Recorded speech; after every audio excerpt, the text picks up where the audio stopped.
గ్రామ పంచాయతీ శివారైన పచ్చగన్నేరుకుంట దగ్గర మరి ఓల్డ్ ఎన్టీఆర్ కెనాల్ అది తూముకాలుగా ఇదయ్యి పచ్చగన్నేరుకుంటలోకి వెళ్తుంది.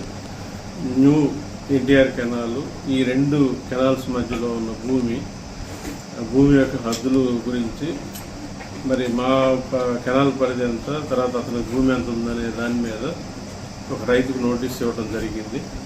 ఈ నోటీస్కి అతను రిప్లై ఇచ్చిన తర్వాత మరి దాన్ని రెవెన్యూ వారికి రాసి అసలు మా భూమి ఎక్కడ వరకు ఉంది, తర్వాత అతని భూమి ఎంత ఉందనేది నిర్ధారణ చేయడం జరుగుతుంది. Thank you sir.